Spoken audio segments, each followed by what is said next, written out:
come over here after 2 months and start analyzing me? What do you know? How do you get so wise to come over here, man? You live at home. You live the most coddled existence of anybody that I know of, and yet you'll come in here and tell me that you have some idea as to what I'm going through, man? You have no idea. Dylan, at this point in time, I'm about the only friend you got. Are you sure you want to do this? May the bridges I burn light the way.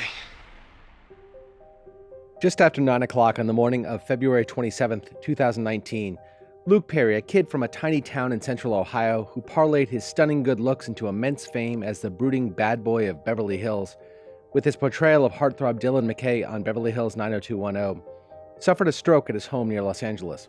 A woman believed to be Perry's fiancée, Wendy Bauer, discovered Perry and called 911. She was calm throughout the call, reporting to the operator that she had just arrived home and found Luke in dire condition. She urged the operator to send help immediately. It took paramedics about 12 minutes to reach Perry's house. When they arrived, Luke was reportedly responsive and had control of his faculties. He was aware of his surroundings and alertly answered various screening questions. Despite the terrifying event, there was hope he would be okay. But over the next several minutes, as he was attended to by EMTs before being loaded into the ambulance and driven to Providence St. Joseph's Medical Center 10 minutes away, he began to destabilize. The emergency room team that greeted and first examined Luke saw he was in real danger, so they sedated him in an effort to give his brain the opportunity to heal from the trauma of the stroke. Luke's son Jack joined Wendy Bauer at the hospital shortly after Luke arrived, and they were soon followed by Luke's parents, sister, and his ex-wife, all of whom were told his condition was serious, but there was reason for hope. A statement from a family spokesperson the next day seemed to dismiss the possibility that Luke might die, instead framing the matter only as whether or not he would be able to make a full recovery. But over the next few days, Luke's condition worsened and optimism faded. One person not initially with Luke was his 18-year-old daughter Sophie, who was over 10,000 miles away in the southeast African country of Malawi, doing charity work at a rural outpost. Sophie and Luke were extremely close, and she would later talk about him as a doting and supportive father who brimmed with pride over the philanthropic work she was doing in the developing world. When, somehow, she was tracked down and given word of her father's condition, she immediately began the arduous journey to get back to Los Angeles as quickly as possible. It took her a few days, and when she arrived, she found that her father was barely clinging to life. She would later say that she made it, quote, just in time, and she was able to say her goodbyes. A short time later, on the afternoon of March 4th, 2019, Luke suffered a second stroke and passed away. Luke Perry was 52 years old. I'm Jason Beckerman. I'm Derek Kaufman. This is Last Days, Luke Perry.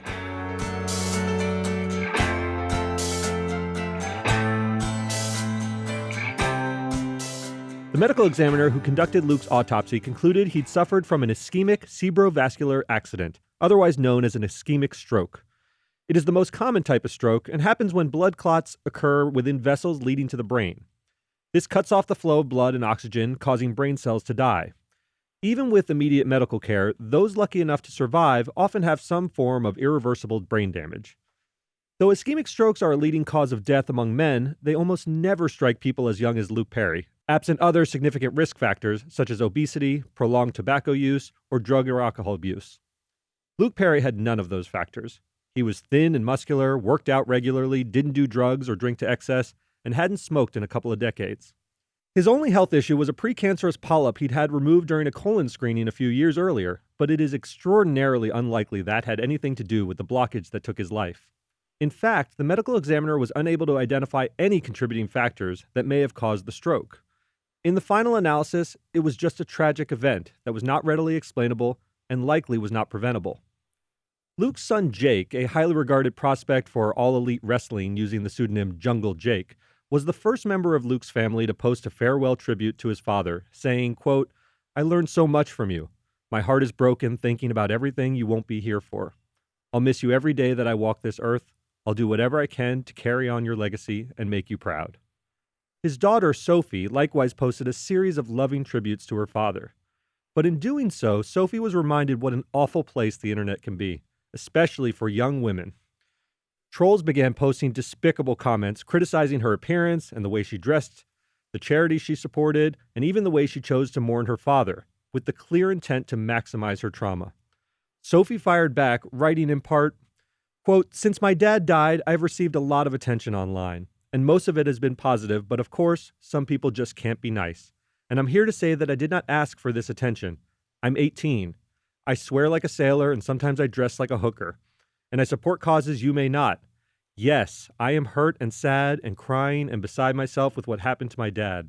It's the worst thing to ever happen in my life, and I am torn the fuck up over it. But I'm not going to sit in my room and cry day in and day out until the internet has deemed it appropriate for me to do otherwise. And if you knew my dad, you would know he wouldn't want me to. So you shouldn't either. So to those of you shaming me for my language and my wardrobe, and most disgustingly, my grieving process, do us both a favor and just unfollow. It's a waste of both of our time. Sophie's response to the trolls garnered her a lot of praise, most notably from Luke's former 90210 castmates who, in addition to publicly supporting Sophie, talked about Luke as a generous friend and devoted father. Jenny Garth, who played Luke's girlfriend Kelly Taylor on the show and who remained close friends with him over 20 years after the show went off the air, spoke for the group when she said that Luke was, quote, one of the kindest and most humble human beings I've ever known, and he, quote, adored his kids beyond words. You know, Jason, it's unimaginable to have to process your father's death at 18 years old and deal with the negativity on the internet from just assholes. The way she handled it was really with a lot of poise and grace, I thought. Talking about Sophie Perry is a little bit of a departure from the core sort of purpose of this podcast, but I thought it was so interesting, that people went after her. She's really pretty. She looks like her dad. She's got big curly hair, but she's really intelligent and was doing this charitable work, and he was so proud of her.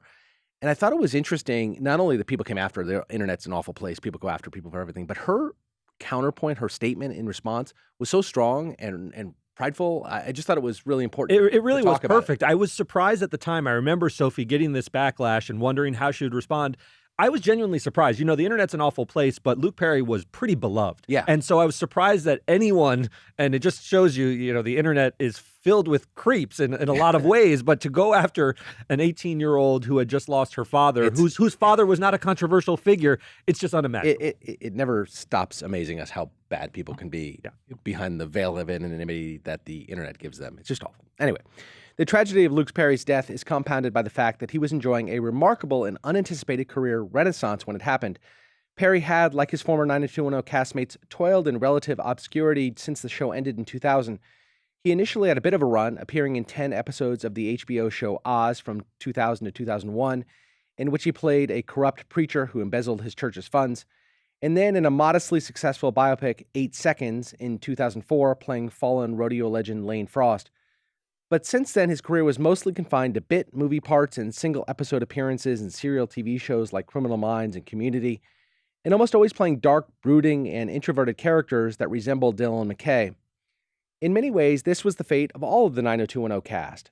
Few shows in the history of television are such cultural phenomena, with characters who resonate so deeply with young and influential audiences, so it isn't surprising that the actors were pigeonholed. None of the cast enjoyed sustained success after the show went off the air, and whatever roles they did get resembled those they'd once played on 90210. Jason Priestley, Shannon Doherty, and Ian Ziering did okay with other roles on middling projects, but Jenny Garth, Gabrielle Carteris, Brian Austin Green, Tori Spelling, these were all enormous A-list stars until 2000, and they really did very little since. There was that effort, I don't know if you remember, Derek, in the late 2000s to reclaim the 90210 magic with a kind of wacky reboot called BH 90210. It leaned into the actors' lack of continued success. The concept was weird. Each of the main actors played themselves, dealing with the potential relaunch of a reboot of the original show. And it generated dismal ratings and was canceled after 6 episodes. But it was, again, this effort to gain some sort of late career fame that none of them had been able to achieve. Yeah, they were tapping into a bit of like self-awareness of the phenomenon that the show had been from its 10-year run. But, you know, I saw all those actors and you list them out. They do exist in this sort of time capsule. They did make some attempts at relevance in the 2000s and 2010s and really just struggled with it. I think Luke Perry, as we'll discuss, sort of was the only one who was able to emerge from the pack. Shannon Doherty had a good run on Charmed and things of that nature. Early on, and the shows weren't huge. And Jason Priestley had one where he was like an archaeologist or something, you know, an Indiana Jones type of person, but that never really went anywhere. Ian Ziering had the Sharknado movies where he sort of leaned in to kind of almost parodied the character that he had been, the Steve Sanders character he had been. There was never... Tori Spelling went into reality television. Yeah, Jenny Garth had, I think, an HGTV show. So Right. they found ways to work in Hollywood, but it doesn't give you a sense of how huge they were on Beverly Hills 90210. It's not like Ed O'Neill, who came from Married with Children and then found Modern Family. None of them really had that big second act. Right, but then in 2017, it finally happened. Luke Perry broke out when he was cast as Fred Andrews, the demanding father of lead character Archie in Riverdale. Welcome home, Ferris. Sneaking out, breaking curfew, getting into fights. Dad, don't freak out, okay? I was with Josie helping the Pussycats with a song they're doing at that Taste of Riverdale thing. And I was hoping you would let me go. No, Archie, you don't get to go wherever you want, whenever you want, and damn what anyone else says. Dad. This is not about my behavior. This is about your behavior. We're done here. I thought it was a great turn to do the Riverdale role because it's sort of a wink and a nod at I was in a high school melodrama and now I'm the parent in a high school melodrama, and I thought he pulled it off with a lot of grace. Let's take a quick break and we'll come back, keep talking about Luke Perry. Riverdale was an enormous hit, Jason. It gave Perry a level of fame he hadn't enjoyed in 17 years since the end of Beverly Hills 90210. He once again was featured on magazine covers and did the talk show circuit, not so much this time to celebrate his sex appeal, though he undeniably maintained those good looks even into his middle age, but to instead focus on his remarkable comeback. Quentin Tarantino, a director with a track record for breathing new life into the careers of once famous actors, think of John Travolta in Pulp Fiction or Pam Grier in Jackie Brown, saw Perry in Riverdale and immediately cast him without an audition as a real-life actor Wayne Maunder in Once Upon a Time in Hollywood, playing opposite Leonardo DiCaprio. Not yet, I ain't. Say, where'd you get that limp? In the war. Which side? I rode with the British cavalry in India. Now, I thought this was so astute of Luke Perry at this juncture in his career, because Quentin Tarantino is known for doing this. He did it, and we've talked about, John Travolta, who was Saturday Night Fever. He was a dancing machine, and then he put on a little weight. He's faded a little bit into obscurity, and then Pulp Fiction brought back the new John Travolta, and then he becomes an action star for the 90s This Broken and Arrow, 2000s. Broken action movie, Face Off, and the whole thing. Yeah, and so if Quentin Tarantino taps you, he sees something in you, and I thought Luke Perry was wise enough to know, hey, he doesn't want the matinee idol. He wants sort of the faded matinee idol. And I thought he played this pitch perfect. It's a small role in Once Upon a Time, but I thought he did it brilliantly. It's a small role, but once you get into Tarantino's orbit, you all of a sudden become a big star. I mean, we've seen it so many times that, the list goes on and on. John Travolta being maybe the most predominant one, but it was good. And he was playing a character very, very different than we talked about how all these 90210 actors got typecast and they started playing the same roles. This one's very different. He's sort of effete and dainty. He's wearing in the scene, if you see it, he's wearing like a Bengal tiger thing on his head. He looks very put together. He's from Boston. He's very well spoken and very different than the dark and brooding character we came to know. Totally different. And look, he's sharing the screen with one of the biggest movie stars of all time in Leonardo DiCaprio, and I thought he held his own. He wasn't trying to sort of overplay the part. He knew who the big, celebrity was in that scene, but he still made an appearance that was lasting. So the typecasting that Perry and the others suffered from is really, I think, just a consequence of starring in one of the most iconic television shows of a generation. The show was not only huge in its time, but it really did help change television. I don't think it's too much to say that without 90210, the world of television over the last 30 years is different. When I was a kid, there were just 3 national TV networks. They're not 4. There was NBC and CBS and ABC. That's it. Fox was like where you went to like local news at 9 o'clock and game shows on during the day. But then they got Married with Children in 1987.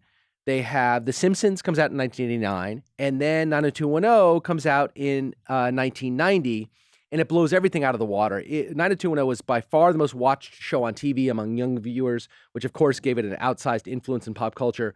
Simply put, it was just one of the most culturally significant shows of all time. Yeah, look, I don't think you're overstating this at all. When Fox came on the scene with Married with Children and The Simpsons, they were counter-programming. That's what they did. They said, we're going to be the edgy network. We've got The Simpsons making crude jokes. We've got Married with Children. If you want to watch, sort of slick sitcoms, go ahead. We still have The Cosby Show. We have Cheers. We have Seinfeld coming along. Right. You can watch those elsewhere. But if you want to come for irreverent, young humor, this is where you come. And then when 90210 came along, it is a teen drama. So this is the sandbox that other networks were already already sort of playing in. This is a little bit more prestige than a sort of crude comedy about like a sitcom family like Married with Children. So it showed that they could play in that sandbox, and the show was hugely successful and changed everything. This is a nighttime soap, right? You don't want to call it anything except a soap opera. That's what it was. In that space where Falcon Crest and Dallas and Dynasty, they were the nighttime soap operas. But they appealed to older demographics. And also, we'll get into this more, they're incredibly expensive to produce, right? You have Larry Hagman was a really established actor by the time. He could charge a premium. Here you have 6 stars. Nobody had ever heard of a single one of them. And they are now sort of making money hand over fist, obviously. But more importantly, they are changing television forever, really. It's hard to, I mean, I know, most people still remember 90210, but it was the biggest show on television, the most influential show on television, and nothing came close. Yeah, to your point, it was proof of concept that the Fox network was here to stay. Now it is part of the establishment. Right. And after this move, when they're swimming in buckets of cash, they go out and buy what? They buy football. Yeah. And so now they have a day of football as well. And it really is, now we think of the big 4 rather than the big 3 plus Fox. Right. So the show was enormous and the cast was famous around the world, but it really was Luke Perry who was the breakout star. And I wanted to emphasize this. At the height of his fame, he was on the cover of People, Entertainment Weekly, Tiger Beat, and Vanity Fair, all in the very same month. I mean, that is to be on Tiger Beat and Vanity Fair in the same month is quite an accomplishment. At that point in time, too, when those magazines really mattered and who was on the cover of them really mattered. He hosted SNL and did a self-mocking Simpsons cameo at around the same time. At an Orlando mall in 1991, I read about this story where 20 girls were injured in a rush of teens trying to catch a glimpse of Perry. And later that year, he had to be smuggled out of a Seattle mall in a laundry hamper to avoid a similar occurrence. I mean, you read this stuff and it sounds like Beatlemania. It really was this at the is time. when malls were the centerpiece of young culture in America. And you would have, the Tiffany thing, the video is classic, but you had people show up at malls for showings and, fans would come out. There was no gathering as big, as boisterous as there was for Luke Perry. Yeah, and he was not the star of the show to start with. He was the bad boy. He was, sort of Brenda's boyfriend who was the ne'er-do-well, but he really emerged as the biggest thing on the show. And when Cher Horowitz, who we all know was Alicia Silverstone's character in the 1995 movie Clueless, was asked why she was still a virgin in the movie, her bestie Dion chimed in to explain it this way. Cher is saving herself for Luke Perry. Now, that's a short clip, but it's obviously an iconic movie, Clueless, and it was so sort of in touch and in tune with what the pop culture was of the day that pointing that out and showing that was the reference point for who Cher, who was the prissiest, most beautiful girl in school, would save herself for. It had to be Luke Perry. Let's get this perspective. He's about the same age as George Clooney, Brad Pitt, Leonardo DiCaprio. These guys were enormously famous at the time. Yes. Enormously famous. George Clooney was on ER, the biggest show, not competing with the young audience like 90210 was, but ER was the biggest drama on television. She didn't mention George Clooney or Pitt or Leo DiCaprio or Johnny Depp was huge. She goes to Luke Perry. Yeah, it's very, very telling moment from that movie. And Luke played the game well. He gave all the credit to others for his success. He was always exceedingly humble in interviews and remarked on the fleeting nature of fame whenever he could. Here's Luke just oozing charm in a 2001 interview on ET. You gotta keep really in mind that it's not me they're coming out to see. It's this character that I play, and I'm very, very flattered that it's gone over as well as it has. Because certainly, like you said, no one expected that it would. But I think it's real good to know that a year ago I was shoveling asphalt, and a year from now I could be doing it again. They're screaming Luke because they know that's what my name is, but. They don't really know Luke too well. They know Dylan, they know what they see, and they like that, and that's a good thing, because I wasn't real sure if Dylan was a very likable character when I first got a hold of him and started playing it. And one last point, which I alluded to earlier, was when the 3 Fox shows we mentioned earlier, The Simpsons, Married with Children, and Beverly Hills 90210, were at their absolute apex in the early 90s. They were bringing in tens of millions of viewers every week and reaping enormous profits. The shows all featured no-name producers and actors, as we discussed, so they were just making buckets of cash for this little struggling network and really just playing with the big boys. So what did Fox do with all this money, Let's contextualize this for a second. Just a few years earlier, Rupert Murdoch, Australian billionaire, had bought Fox, and it was his aim to make it into something huge. So he starts out, he gets these 3 huge shows, right? Makes it sort of the go-to place for a young audience. Home runs. The Simpsons is still on the air. He's now sitting on hundreds of millions, billions of dollars in cash that he's been making over these years. Again, low cost to produce, but they're attracting a teen audience. We know in television, the ad revenue goes to those people with a young audience, those shows with a young audience. So he takes all this money he's now got and he goes after the NFL. And it was a seismic shift. I mean, my whole life, the NFL on Sundays was NBC and CBS. And then ABCs were Monday night. All of a sudden, and that had been the way it had been for over 20 years. All of a sudden, here comes Fox, which nobody really respected, and buys the rights to the NFL on Sundays away from NBC. And ever since, Fox is now, I think, the leading voice in the NFL. Oh, it absolutely legitimized it as a true network peer of those other big three, not just the sort of bastard stepchild. But for those three shows, they don't have the capital to make that buy. It's insanely expensive. They don't have the capital to make the buy. I don't want to overstate it, and maybe it's... No, go ahead and overstate it. Luke Perry is indirectly responsible for Fox having NFL rights. Well, I mean, not just NFL rights. 2 years later, they're now on top of the world. They go and they start the Fox cable network, Fox News. And now, obviously, one of the biggest players in politics for the last 27 years, all relating back to the success of those three shows. Yeah, it's incredible. The seismic shifts that Beverly Hills 90210 created are undeniable. It's a sliding door moment. It really is. The success of 90210, Married with Children, and The Simpsons leads directly to the NFL and Fox News Network. That's it. Crazy. During his final years, even as his fame returned, Luke opted to remain out of the spotlight as much as possible. He was rarely seen in public and only did closely controlled interviews, typically from his house. He didn't often reference his kids and pretty much never talked to the media about his fiancée, Wendy Bauer, whom he'd been dating for nearly 12 years and who apparently wanted no part in Luke's fame. They had, just a few days before his death, sent around a save-the-date announcement for their wedding the following August, shocking many people who were unaware he was even dating anyone. Following Luke's death, celeb watchers wanted to hear from Wendy, but she has steadfastly refused to comment on the relationship or on Luke's final days. She instead chose to issue only one short statement in which she expressed her sorrow and her undying love for the man she'd lost. She said, quote, "I want to express my gratitude to everyone for the outpouring of love and support. The past 11 and a half years with Luke were the happiest years of my life, and I am grateful to have had that time with him. I also want to thank his children, family, and friends for their love and support. We have found comfort in one another and in the knowledge that our lives were touched by an extraordinary man."